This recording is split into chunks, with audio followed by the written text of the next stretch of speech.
Chapter 14. Violent. Saturday morning was sunny and highly humid. It was only 9 o'clock.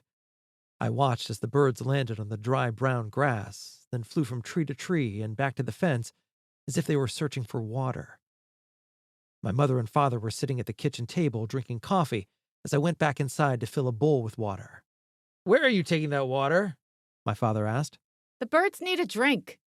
That's nice, Jimmy. My mother said. But use the hose, not our bowls. I thought of that, but I'm going to cut the grass and I don't want it wet. My father looked up, startled. I'm trying, Dad. I know I need to do things without being told. What if I use the wide bucket in the basement for the birds? The one we use for the lost socks? My dad looked at me suspiciously, so I changed the subject. Dad, have you ever considered getting a cat for the mice problem?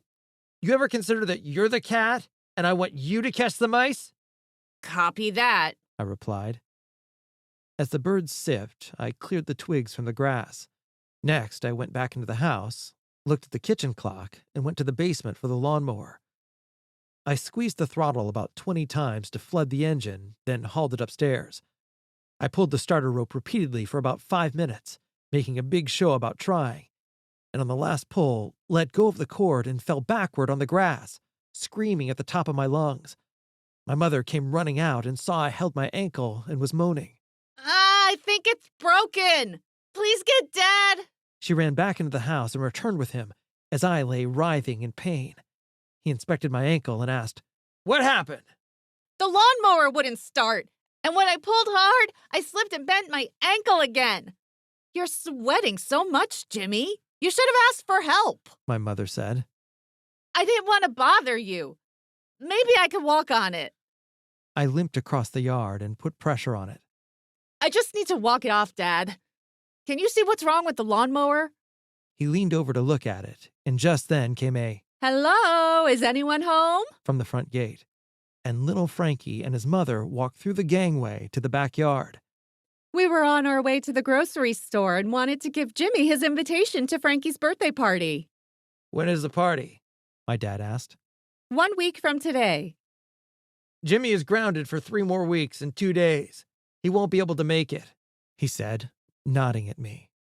I know he's grounded, she said. But they're such good friends, and the party is for only 3 hours. My mother broke in. We'll let you know.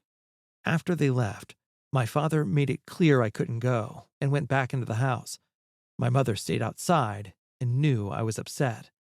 You should have studied harder, and that was a big mistake trying to change your grades. Bobby is David's girlfriend now, and if I were old enough, I'd go away and never come back. I'll speak with your father, but please, be good.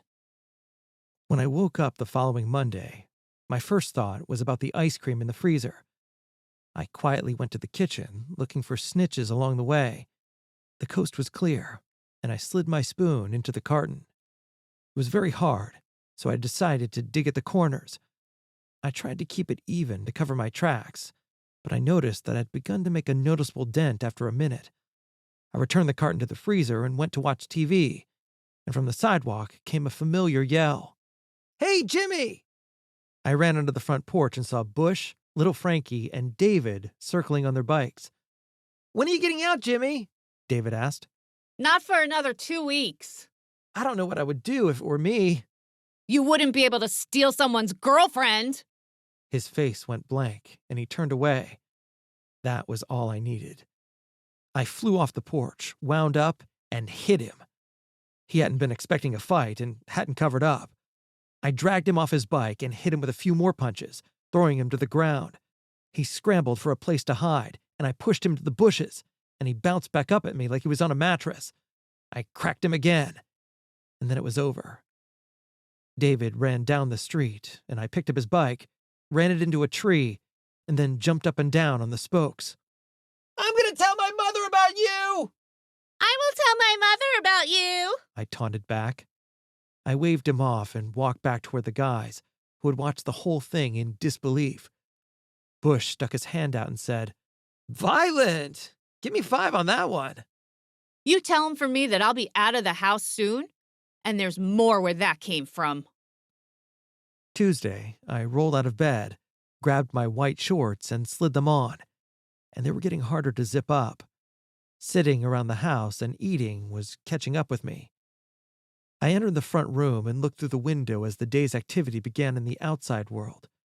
3 younger girls sat on a porch across the street, and Mr. Howard was in his garden and looking at tape. God, if only I could go out. The remaining 2 weeks in quarantine felt like an eternity. Ping! Johnny's toast popped up, and I made a beeline for the kitchen. I grabbed 2 slices of bread and dropped them into the toaster, and while I waited, my thoughts drifted to Bobby and David. I hated that they were officially boyfriend and girlfriend. I hated that the summer was a month gone, and I hadn't been outside the house except to take Tommy for a walk in his stroller and visit Mr. Howard. Ping!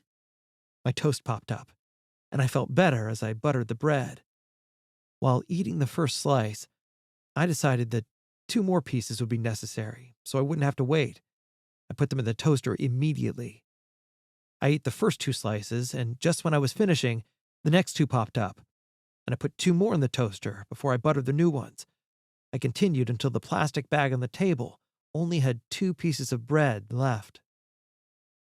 Later that day, there was a knock on the front door, and it was Bush paying a visit. "What about the party? Will they let you come?" I don't know, I said. but I'm going no matter what. The party is at 5 o'clock, the same time my mom starts drinking. And while she's focused on that, I'll sneak out to little Frankie's party. "What about your father?" He has to work Saturday night. I said. "Won't your mom be mad when she finds out you're gone?" She thinks I should be able to go. I said. "You're getting out the following Monday anyway," Bush asked. "So why take a chance? If you get caught, your summer will be gone." It's worth the stretch. I said.